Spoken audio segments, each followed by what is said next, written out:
He thought he had planned the perfect romantic escape, a 7-day Caribbean cruise shrouded in secrecy and drenched in luxury. For Leonard Vance, it was the ultimate deception, a week with his beautiful young mistress, Tiffany, far from the prying eyes of his life back home, and miles away from his career-driven wife, Catherine. He'd spun a masterful tale of a mandatory corporate retreat in Miami, a lie as smooth as the expensive scotch in his hand. The champagne was chilled, the ocean beckoned, and his new life felt tantalizingly close. But as the magnificent vessel, the MM Serenity, pulled away from the port, a voice echoed through the ship's intercom, a voice that was cool, confident, and terrifyingly familiar. It was the voice of the ship's captain, and it was the voice of the wife he thought he'd left on shore.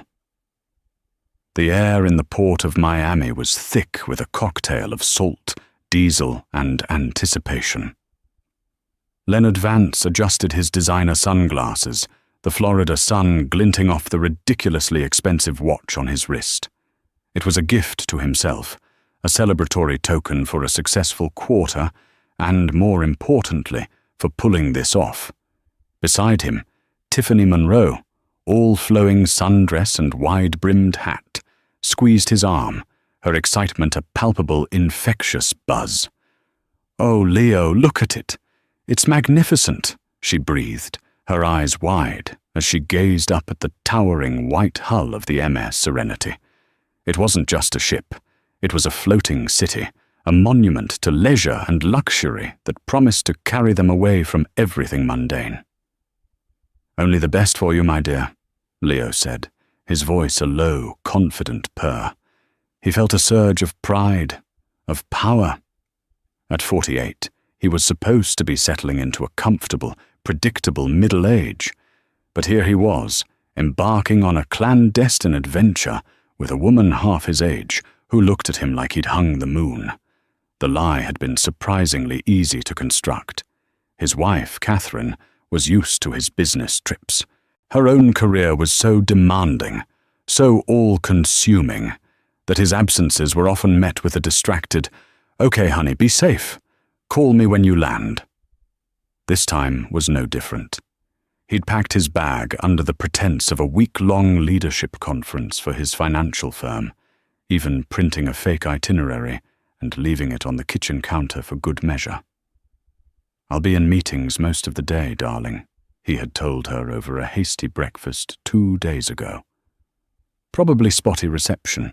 Don't worry if you can't get through." Catherine, already dressed in a sharp, practical pantsuit, had just nodded, her mind clearly elsewhere. "Of course. Just focus on your work. I have the Gibraltar to Rotterdam route simulations to run all week anyway. It's going to be a long one." Her work. It was always her work. Captain Catherine Mercer. It still sounded strange to him sometimes, even after all these years. He'd been proud of her once. He'd bragged to his friends about his wife, who commanded massive container ships through treacherous waters. But pride had slowly curdled into resentment. Her long stints at sea, the weeks and sometimes months of an empty house, had carved a chasm between them. The woman he had married, full of laughter and warmth, had been replaced by a hardened professional who spoke in terms of nautical miles and barometric pressure. The sea was her true spouse. He was merely a port of call. Tiffany was the antidote to all of that. She was an intern at his firm, bright-eyed and ambitious, and she saw him not as the husband of an absentee captain, but as Leonard Vance, the brilliant senior partner. She hung on his every word, laughed at his tired jokes, and made him feel like the man he had always wanted to be. The affair had started with furtive lunches and escalated to late nights at the office, a fire that thawed the lonely chill of his life. This cruise was his grand gesture. He was testing the waters, literally and figuratively, for a new life with her. He'd booked the Grand Astoria suite, a sprawling space with a private balcony, a jacuzzi tub, and a complimentary bottle of Dom Perignon waiting on ice. Mr. and Mrs. Vance, a porter in a crisp white uniform asked, taking their luggage. Leo didn't flinch at the name. He had booked it under his own, a foolish, arrogant move. But he'd reasoned that Catherine would never in a million years have reason to check a cruise ship's passenger manifest. "That's us," he said smoothly, slipping the man a $50 bill. As they walked up the gangway, the sheer scale of the ship's interior hit them. A grand atrium soared 10 decks high, with glass elevators gliding silently up and down its sides. A string quartet was playing softly on a mezzanine level, the elegant notes weaving through the excited chatter of the embarking passengers. It smelled of new carpet, expensive perfume, and limitless possibility. "Leo, this is unreal," Tiffany whispered, clutching his arm tighter. Their suite was even better than the pictures online. Sunlight streamed through the floor-to-ceiling glass doors that led to their private balcony. The bed was enormous, piled high with plush pillows, and there, in a silver bucket, was the promised champagne. Leo popped the cork with a flourish, the sound echoing his own bubbling sense of triumph. He poured 2 crystal flutes, handing one to Tiffany. "A toast," he said, clinking his glass against hers. "To new beginnings. To us." She smiled, a dazzling, intoxicating smile that made him feel 20 years younger. "To us." They drank the champagne on the balcony as the ship's horn blared, a deep, resonant sound that vibrated through the deck. They watched the Miami skyline recede, the buildings shrinking into a distant postcard. For the first time in years, Leo felt utterly, completely free. He was anonymous here, just another wealthy man spoiling his beautiful wife. The guilt that had been a constant, low-level hum in the back of his mind finally fell silent, drowned out by the rhythmic churn of the ocean and Tiffany's delighted laughter. He had thought of everything. He had covered every track. For the next 7 days, Catherine didn't exist. His marriage, his responsibilities, his quiet, lonely house, it all belonged to a man he had left behind on the shore. Here, on the vast, unforgiving ocean, he was a new man, and his future was as bright and boundless as the horizon in front of them. While Leonard Vance toasted to his new life, 500 feet forward and 14 decks above, Captain Catherine Mercer stood on the bridge of the MS Serenity, her world a quiet, controlled symphony of technology and human expertise. The expansive space was a cocoon of calm efficiency, the panoramic windows offering an unobstructed 180-degree view of the sea. The setting sun painted the sky in strokes of orange and violet, but Catherine's focus was on the myriad of screens displaying charts, radar data, and engine telemetry. Her uniform was immaculate, a crisp white shirt with gold-striped epaulets denoting her rank, navy trousers, and polished black shoes. At 45, her face was framed by dark hair, pulled back in a severe but practical bun, with a few stray strands of silver at her temples.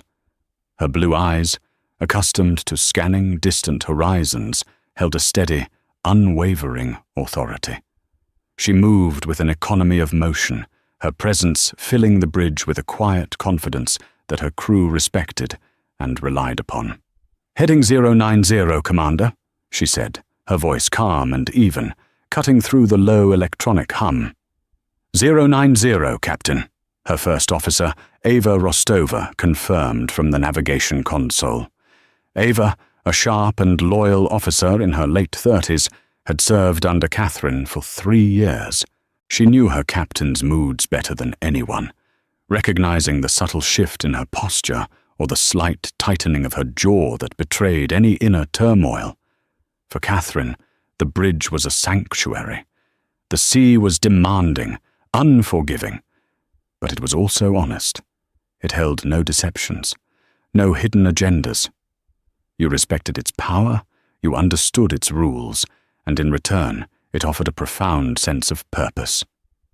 It was a stark contrast to her life on land, which had become a sea of unspoken resentments and widening emotional distances. Her marriage to Leo had once been her anchor. He was charming, ambitious, and had seemed to understand her passion for her career. But over the years, his understanding had frayed into impatience. Her promotions, which should have been moments of shared celebration, became sources of friction. "Another 3 months away, Kate? When do I get to have a wife?"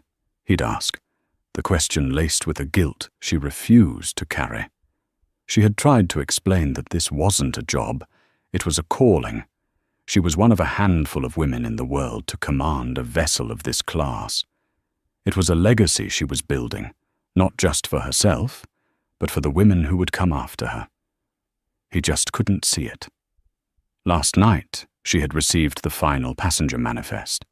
It was a routine part of her pre-departure duties, a document she usually scanned with professional detachment. But one name had leapt off the page, a gut punch that had stolen the air from her lungs.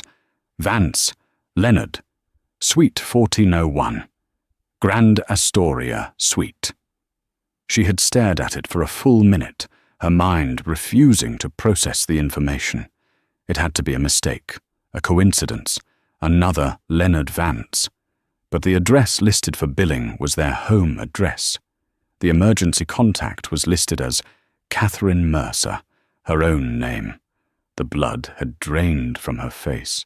His leadership conference in Miami, his vague answers about the hotel, the way he'd avoided her eyes when he kissed her goodbye.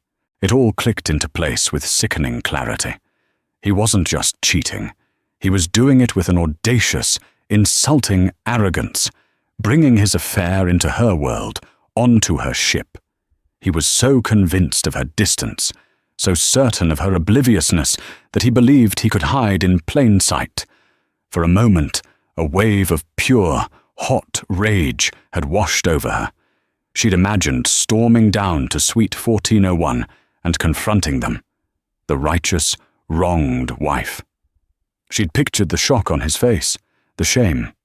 But the rage had subsided as quickly as it came, replaced by something colder, harder, and far more familiar. Control. She was Captain Catherine Mercer. She did not create scenes. She commanded them. This was her ship, her domain. He wasn't a cheating husband here. He was a passenger, and he would abide by her rules. Now, as the ship settled into its course, she maintained an unreadable expression. Only Ava noticed the almost imperceptible tension in her shoulders. "Everything all right, Captain?" Ava asked quietly, her gaze flickering from the radar to Catherine's face. Catherine's eyes remained fixed on the horizon. "Perfectly fine, Commander. Just ensuring a smooth departure." An hour later, as the last vestiges of daylight disappeared and the ship became an island of glittering light on an endless dark sea, the time came for the captain's welcome announcement. It was a standard procedure, a message to be piped into every suite and public area, welcoming the 3,000 passengers aboard. Catherine picked up the broadcast microphone, her knuckles white. She took a slow, steadying breath, not as a wife preparing for a confrontation, but as a captain assuming command. She pressed the button. A soft chime echoed throughout the vessel, silencing the ambient music in the lounges and suites. In Suite 1401, Leo and Tiffany were laughing, a half-empty bottle of champagne between them. Tiffany was recounting a story about a clumsy colleague, and Leo was listening, feeling relaxed and happy. The chime sounded, and he paused, a glass halfway to his lips. Then the voice came. "Good evening, ladies and gentlemen, and a very warm welcome aboard the MS Serenity. This is your captain, Catherine Mercer, speaking." The crystal flute slipped from Leo's fingers, shattering on the plush carpet and splashing champagne across his trousers. The blood drained from his face, leaving behind a waxy, horrified pallor. His heart hammered against his ribs like a trapped bird. It wasn't possible. It was a hallucination, a cruel, bizarre joke. Tiffany stopped laughing, her brow furrowed in confusion at his reaction. "Leo, what's wrong? You look like you've seen a ghost." But Leo couldn't answer. He was frozen, his eyes wide with terror, listening to the voice that had haunted his quiet, lonely nights, now echoing from the ceiling speaker. It was a voice he knew better than his own, but it was different, imbued with an unshakable authority and a cold, professional cadence he had never heard before. "We have just cleared the port of Miami and are now on a direct course for our first port of call, Phillipsburg, St. Martin. Our current speed is 22 knots, with calm seas and clear skies ahead. I, along with my exceptional crew, are dedicated to ensuring you have a safe, memorable, and luxurious journey with us.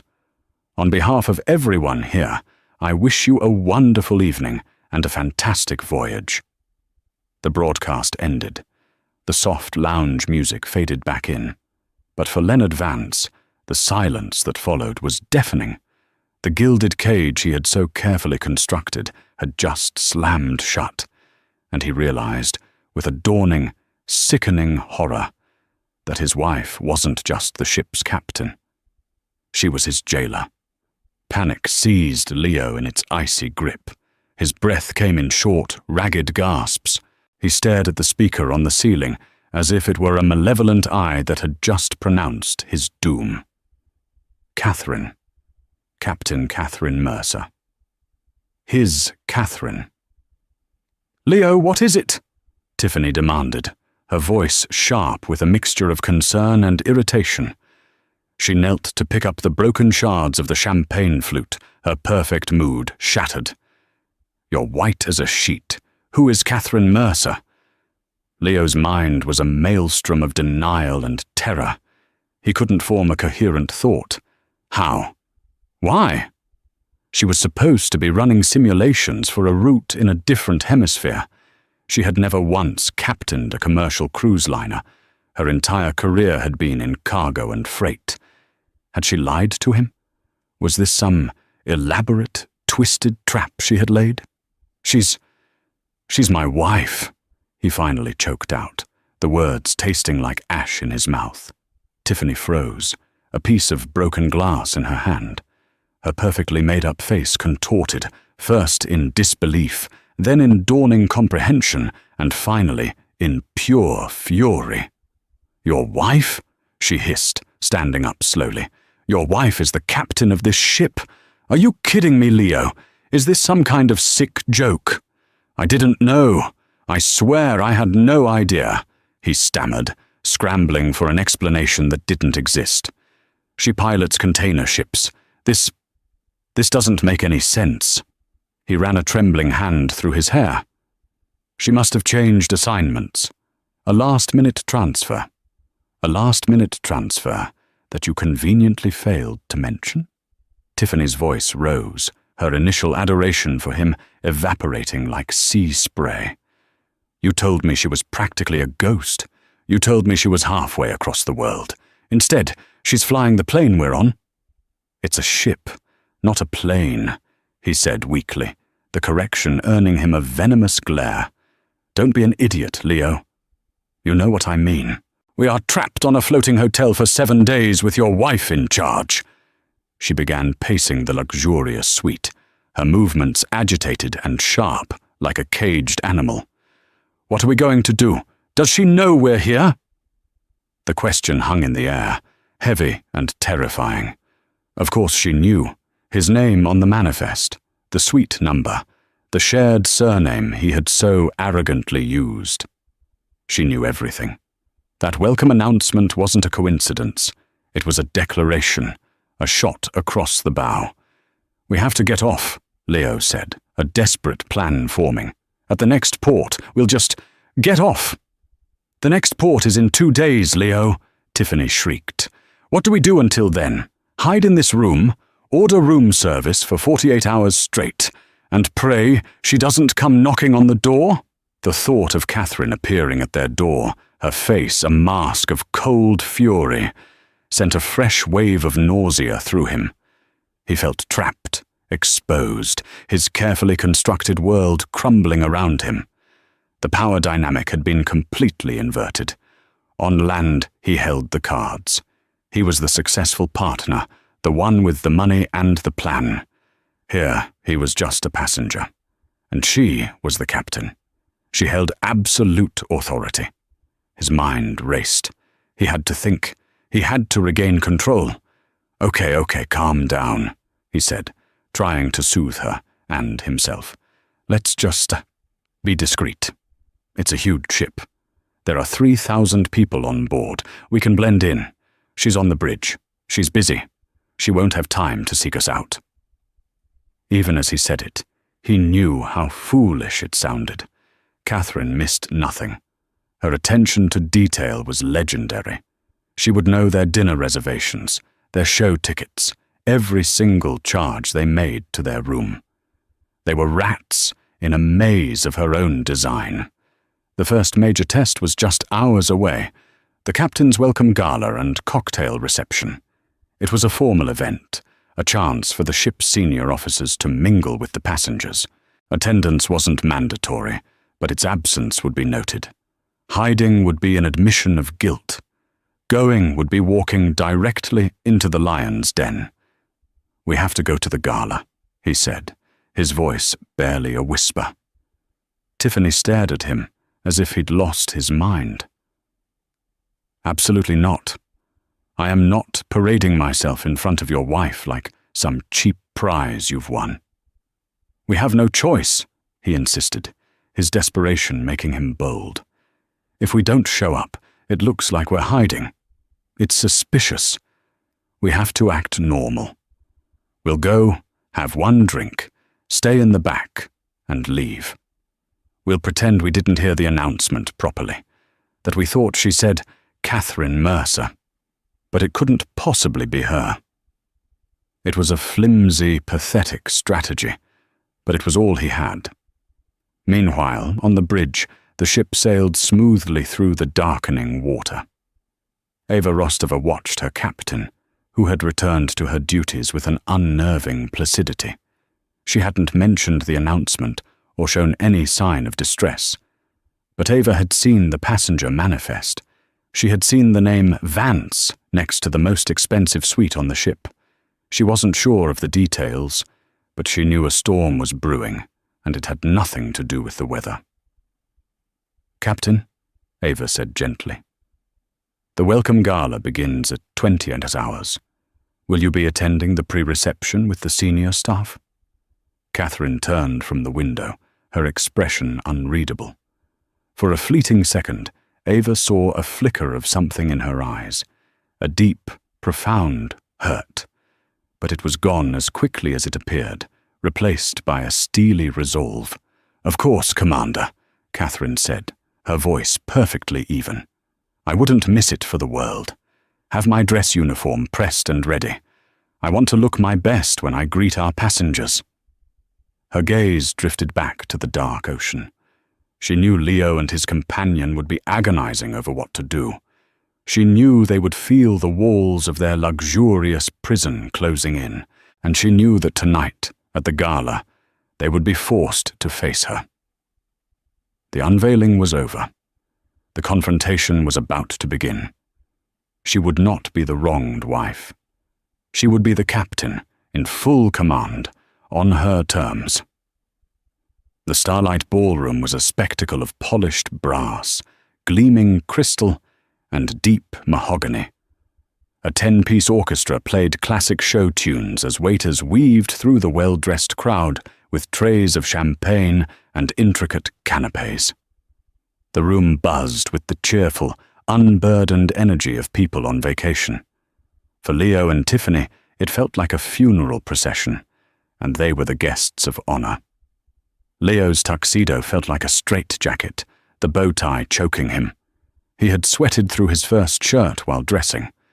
Tiffany stood beside him in a slinky, backless, crimson dress that, on any other night, would have made him feel like the luckiest man alive. Tonight, it felt like a garish costume, a beacon of their indiscretion.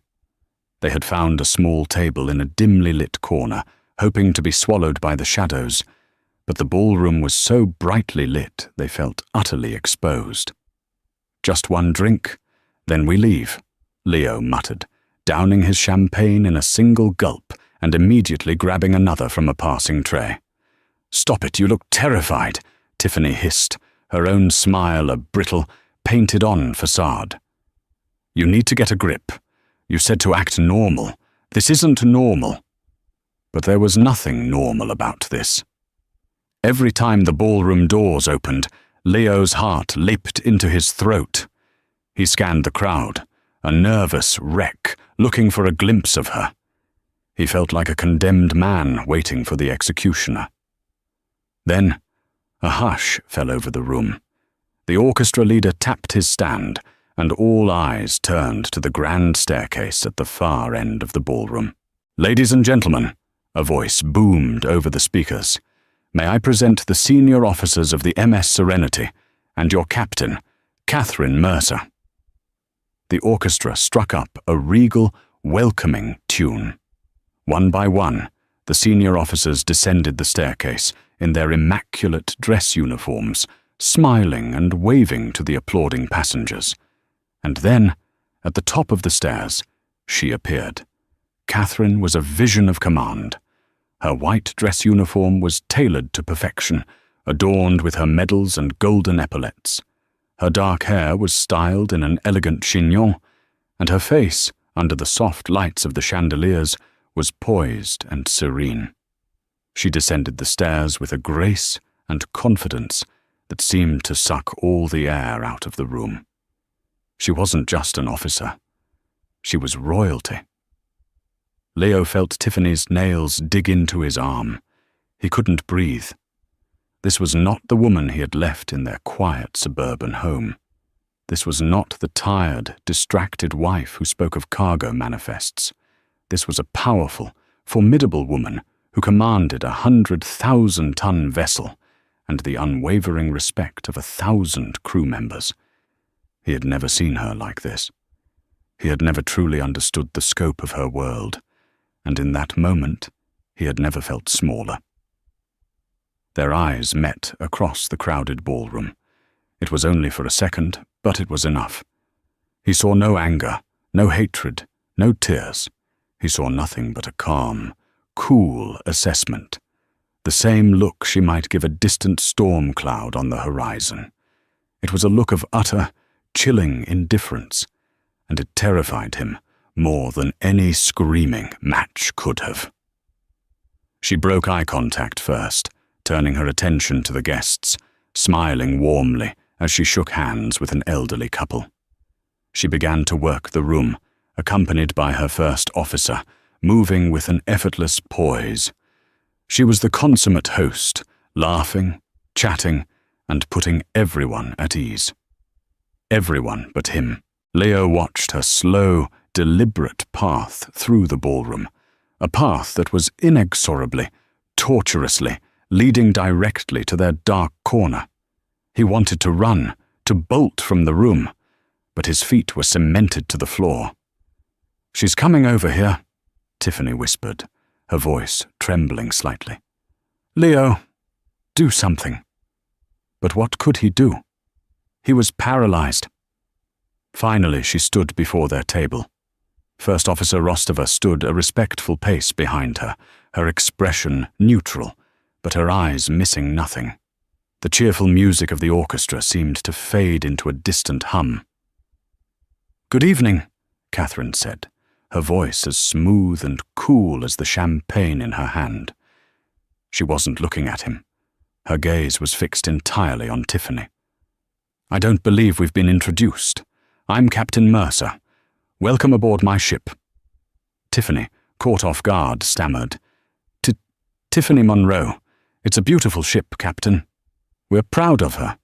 Catherine replied, her smile never reaching her eyes.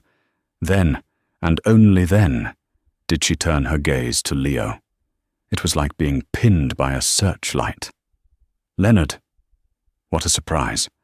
I wasn't aware your leadership conference was a maritime affair this year." The polite public cruelty of the remark was a physical blow. He felt the blood rush to his face. He opened his mouth, but no words came out. He was a fish, gasping for air on the deck. It was a last-minute change," he finally managed, the lie so flimsy it was insulting. "I see," Catherine said, her tone implying she saw everything with perfect clarity. She took a small sip of her drink, her eyes never leaving his. "Well, I certainly hope the company is to your liking." She glanced pointedly at Tiffany, then back at him. "You've booked the Grand Astoria suite. An excellent choice. It has a wonderful view of the ship's wake, all the things you're leaving behind." Every word was a perfectly aimed dart, coated in a poison of politeness that made it impossible for him to react without causing a scene. He was being dismantled, piece by piece, in full view of everyone, yet no one could see the blade. "You'll find we run a very tight ship here, Leonard," she continued, her voice dropping almost to a whisper. For his ears only. "Everything is logged. Everything is noted. There are no secrets at sea. Remember that." She gave him one last, lingering look, a look that stripped him of all his self-importance and left him feeling like a foolish, errant child. Then she turned her brilliant, false smile back on. "Well, I must continue my rounds. Do enjoy the rest of your evening." She gave a slight nod. "Miss Munro." And with that, she was gone, gliding away to greet other passengers, leaving Leo and Tiffany in a bubble of stunned, humiliated silence. The orchestra swelled, the chatter returned, but their world had been irrevocably shattered. The confrontation was over. The psychological warfare had just begun. The MS Serenity became a prison of paradise. Every luxury, the gourmet restaurants, the sparkling pools, the vibrant casino, felt tainted, imbued with the spectre of Catherine's authority. Leo and Tiffany were no longer on a romantic getaway. They were inmates in a floating panopticon, constantly under surveillance. Catherine never sought them out again directly. She didn't have to. Her power was ambient, woven into the very fabric of the ship's daily life. When they went to the formal dining room, they found themselves seated at the worst table, tucked away near the noisy clatter of the kitchen doors. When they booked a couple's massage at the spa, their appointment was regrettably lost due to a system glitch. Their room service was always inexplicably late, and their cabin steward seemed to clean their suite only at the most inconvenient times, forcing them out onto their balcony, where they felt watched by 1,000 unseen eyes. These were small, petty inconveniences, impossible to prove as deliberate acts of malice, but their cumulative effect was suffocating. Leo knew it was her, a silent, methodical campaign of psychological attrition. He saw her from a distance sometimes, standing on a wing of the bridge, observing the passengers below or walking the promenade deck with her senior officers. She never acknowledged him, her gaze always sweeping past him as if he were just another piece of deck furniture. Her indifference was a far crueler punishment than her anger would have been. The ship's crew, loyal to their captain, became instruments of his torment. Their service remained professional, but there was a new, subtle edge to it. The bartenders seemed to take longer to serve him. The waiters met his eyes with a knowing pity that made his skin crawl. He could feel the whispers that followed them as they walked through the public areas. He didn't know how the story had spread. Perhaps a knowing glance from a senior officer, a bit of gossip from the bridge, but he had no doubt that the crew knew. They were the couple in 14-1, the captain's cheating husband and his mistress. They were a scandal, a cautionary tale. Tiffany was not handling the pressure well. The glamorous, carefree woman who had boarded the ship in Miami had been replaced by a tense, irritable stranger. The fantasy had been brutally punctured, and she was left with the grim reality of the situation. "Everyone is staring at us," she complained, as they sat by the adult-only pool, trying to pretend they were having a good time. "That woman over there has been looking at us and whispering to her friend for 10 minutes. "You're being paranoid," Leo snapped, though he knew she was right. "I'm not being paranoid, Leo. This is a nightmare," she retorted, her voice a low, angry hiss. "Your wife is toying with us. She's making our lives miserable, and you're just sitting here, letting her do it." "What do you want me to do, Tiffany?" he shot back, his own nerves frayed to the breaking point. "March up to the bridge and demand she stop? She's the captain. She could have me put in the brig if she wanted to." He wasn't entirely sure if cruise ships still had brigs, but the image was terrifyingly vivid. Their days took on a miserable routine. They would wake up late, have a tense breakfast in their suite, and then try to find some secluded corner of the ship where they could avoid the judgmental eyes of the crew and other passengers. The beautiful Caribbean ports of call, St. Martin, St. Thomas, offered little respite. Even on land, surrounded by thousands of other tourists, they felt like fugitives, expecting to see Catherine's steely gaze around every corner. Halfway through the cruise, a squall hit the ship. It wasn't a dangerous storm, but it was strong enough to create rough seas. The vessel began to pitch and roll, and an announcement was made for passengers to remain in their cabins or seated in the main lounges. From their suite, Leo and Tiffany watched the dark, churning waves slam against their balcony doors. The ship groaned and creaked, sounds that were deeply unsettling to a landlubber like Leo. He felt a primal fear, a complete loss of control. He was at the mercy of the storm and at the mercy of the one person who could navigate them through it. Just then, Catherine's voice came over the intercom, the same calm, reassuring tone from the first night. "Good afternoon, passengers. This is your captain speaking. We are currently experiencing some inclement weather, with winds gusting up to 40 knots. Please be assured that this is well within the operating capabilities of the MS Serenity. I and my experienced bridge team are monitoring the situation closely, and I have adjusted our course to minimize the discomfort. The worst of the weather should pass within the next 2 hours. In the meantime, please exercise caution when moving about the ship." Hearing her voice, so steady and competent amidst the chaos, was the final humiliation. While he was cowering in his cabin, she was up on the bridge, fighting the storm, commanding the elements, responsible for the lives of 3,000 souls. She was magnificent, and he was nothing. A stowaway, a pathetic secret. Tiffany looked at him, her expression a mixture of fear and contempt. "She's in complete control, isn't she?" she said, the words a quiet admission of defeat. He could only nod. The last embers of Tiffany's attraction to him were being extinguished by the storm.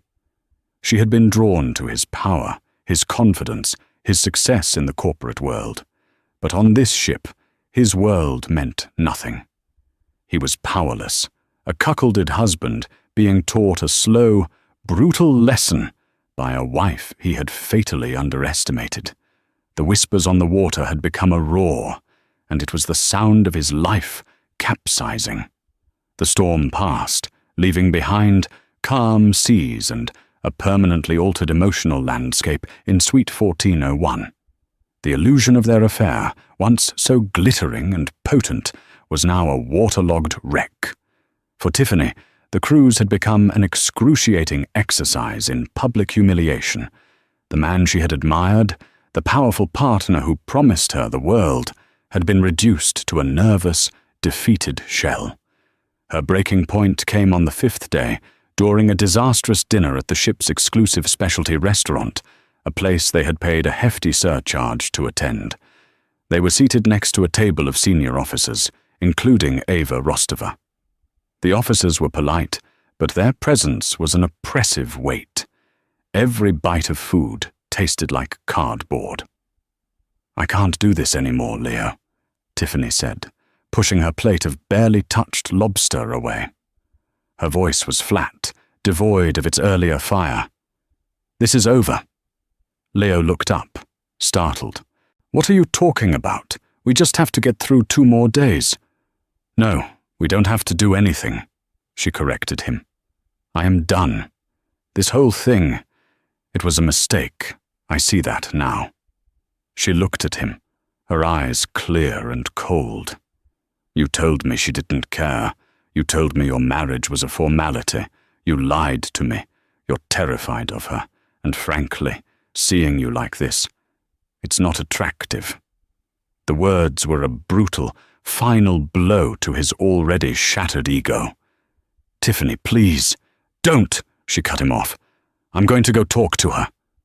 Leo stared at her, horrified. "Are you insane? You can't do that. What would you even say?"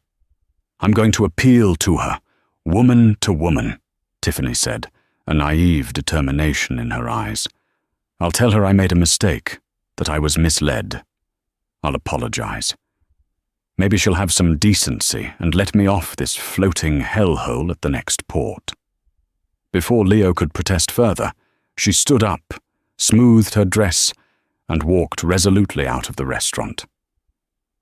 He was left alone at the table, the sympathetic stares of the ship's officers burning into his back. Tiffany, using a combination of charm and desperation, managed to get a message to the bridge, requesting a brief, private word with the captain. She was told to wait in a small, sterile officers' lounge near the command center. After 20 minutes that felt like an eternity, the door opened and Captain Catherine Mercer entered. She was still in her working uniform, her face impassive. She didn't sit down.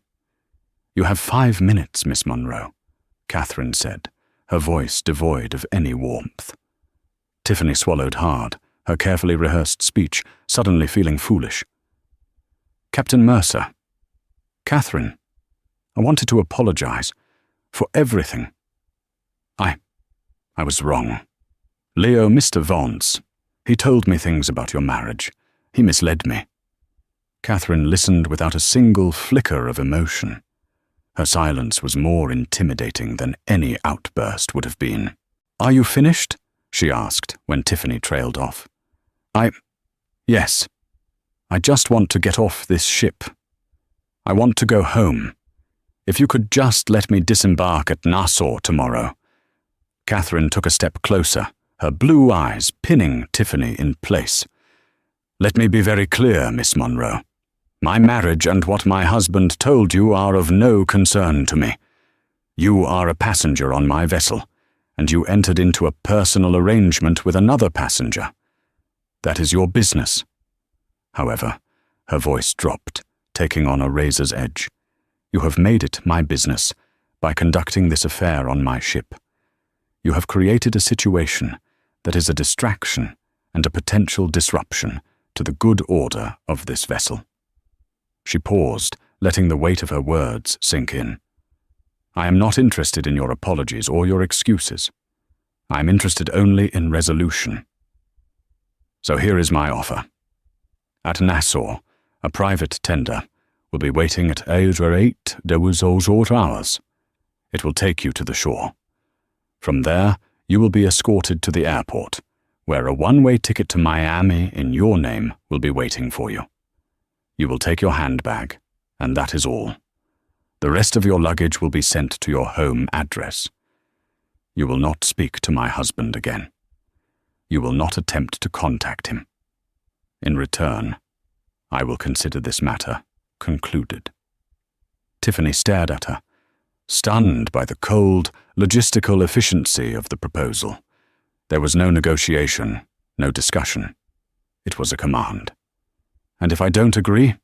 Tiffany asked weakly, A small, humorless smile touched Catherine's lips. "Then you will remain on this ship until we return to Miami. But I can assure you, Miss Monroe, the final 48 hours of your journey will be profoundly unpleasant." There was no choice. "I agree," Tiffany whispered. "Excellent," Catherine said, her tone all business. "Be at gangway C at 07. Sort of sharp." She turned and left without another word. When Tiffany returned to the suite, she found Leo pacing anxiously. She told him about the conversation, about the offer. He listened, his face crumbling with each word. "You're just going to leave?" he asked, his voice cracking. "You're just going to leave me here, alone?" "This was never about us, Leo," she said, her voice filled with a final, weary pity. "This was about you and her. I was just a pawn in a game I didn't even know I was playing. Goodbye." She spent the night on the sofa. The next morning, Leo, driven by a desperate, last-ditch effort to salvage some semblance of control, did the one thing he should never have done. He took a crew-only elevator and made his way up to the bridge. When he found the door, he hammered on it with his fists. "Catherine, we need to talk! Open this door!" The door was opened instantly by two burly security officers. Ava Rostova stood behind them, her face a mask of cold fury. "Mr. Vance, this is a restricted area," Ava said, her voice dangerously quiet. "Access to the navigational bridge is strictly forbidden for all passengers. You are compromising the safety of this vessel." "I need to speak to my wife," he yelled, trying to push past them. From inside the bridge, Catherine's voice cut through the air like a whip. "Commander Rostova, the passenger seems to be disoriented and is causing a security issue.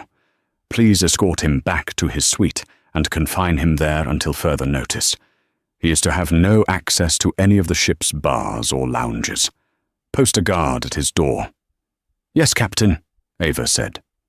Leo's frantic struggles were useless against the two security men. They dragged him away, a babbling, humiliated mess, down the sterile crew corridors. He had played his last card and lost spectacularly. He was no longer just a passenger. He was a prisoner, confined to the very suite that was supposed to have been his love nest, a testament to his spectacular, catastrophic failure. The final day of the cruise was a long, silent torment for Leo. He was a captive in his opulent suite, with a polite but unyielding security guard stationed outside his door. The champagne was gone, replaced by bottles of complimentary water. The vibrant life of the ship, the music, the laughter, the announcements for bingo and trivia, filtered through the door as distant, mocking echoes of a world he was no longer a part of. He tried to watch television, but his mind couldn't focus. He stood on his balcony for hours, watching the endless blue of the ocean, feeling his insignificance in its vastness. Tiffany was gone. He had watched her from the balcony at 8 a.m. sharp, a small, lonely figure climbing into a waiting boat and speeding away towards the Nassau shore, disappearing from his life as quickly as she had entered it. He was utterly, completely alone. The humiliation was a physical ache in his chest. He replayed the entire week in his mind, a slideshow of his own arrogance and stupidity. He had seen Catherine as a predictable, distant part of his life, a fixture he could easily manage and deceive.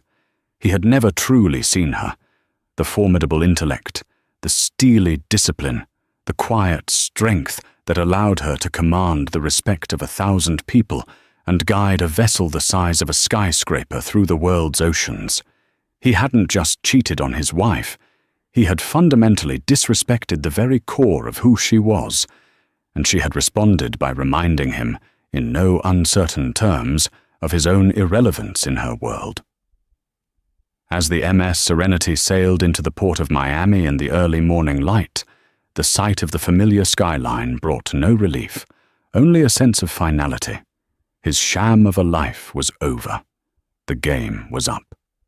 An hour after the ship had docked and the noisy bustle of disembarking passengers had begun, there was a sharp knock on his door. It wasn't the guard. He opened it to find First Officer Ava Rostova. "The captain will see you now," she said, her expression unreadable. "Follow me." She led him not down to the gangway, but up through a series of private corridors to the captain's personal quarters. The suite was spacious but Spartan, decorated with nautical charts and framed photos of ships, not family. It was a room that belonged to a captain, not a wife. Catherine was standing by the large porthole, looking out at the port.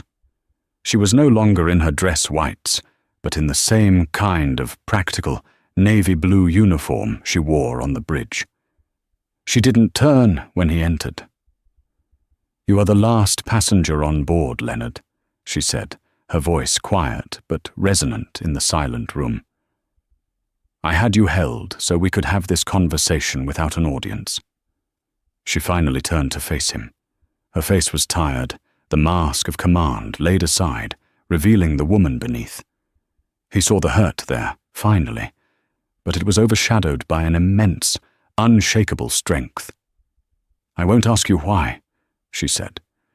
"I've spent enough nights alone at sea to understand loneliness, and enough time on land to understand betrayal. The why doesn't matter anymore. What matters is what happens now." Leo found his voice, a weak, hoarse thing. "Kate, I am so sorry. I never—" "Don't," she said, holding up a hand. "Don't you dare. Your apologies are as worthless as your lies. You're not sorry for what you did. You're sorry you got caught in the most spectacularly humiliating way possible." He couldn't deny it. He fell silent. "When I get home in 2 days, after my duties here are complete," she continued, her voice clinical and precise, "I expect your things to be gone. The house is in my name. It was mine before we married. You will find your belongings packed and in a storage unit, the key to which my lawyer will forward to yours. He will also be forwarding the divorce papers. I will be generous, far more generous than you deserve, on the condition that you sign them without contest. No arguments, no delays. A clean break." She walked to her desk and picked up a single sheet of paper. "This is a statement. It confirms that your confinement to your quarters was a result of a security breach on the bridge and your subsequent belligerent behavior. It makes no mention of our personal relationship. You will sign it. It will protect the cruise line, and it will give you a semi-plausible reason for your conduct, should anyone ask." She held it out to him. It was his final indignity, signing a document that legally codified his own pathetic downfall. He took the pen with a trembling hand and signed his name. "Good," she said, taking the paper back. "Now you can go." He stood there for a moment, a lifetime of memories, both good and bad, flashing through his mind. He looked at this incredible, powerful woman he had so carelessly thrown away, and felt a loss so profound it was a physical void. "Kate, for what it's worth," he began. "It's worth nothing, Leonard," she said, her voice softening just a fraction, not with pity, but with finality. "Goodbye." He turned and walked out of the room, escorted by Ava Rostova down to the empty gangway. As he stepped onto the solid ground of the port, he felt unsteady, as if the world were still rocking beneath his feet. He looked back up at the magnificent ship, at the distant, tinted windows of the bridge, where he knew she would soon be, and he understood. He had dropped his anchor in another woman's harbour, only to find that his wife was the master of the entire ocean. And so, Leonard Vance walked away, not just from a ship, but from a life he had single-handedly destroyed. Captain Catherine Mercer's story isn't just about revenge. It's a powerful testament to reclaiming your own narrative. She didn't crumble in the face of betrayal. She used the very authority and discipline her husband resented, to take back control of her life, proving that the greatest strength isn't found in avoiding storms, but in learning how to command your vessel right through them. Her journey from a wronged wife to the undisputed master of her own destiny is a reminder that we all have a captain's strength within us. If you were moved by Catherine's incredible story of resilience and empowerment, please let us know in the comments below. What would you have done in her situation? We love hearing your thoughts. And if you want more stories of justice, drama, and personal triumph, don't forget to hit that like button. Share this video with someone who needs to hear it, and most importantly, subscribe to our channel for more content just like this. Thank you for listening.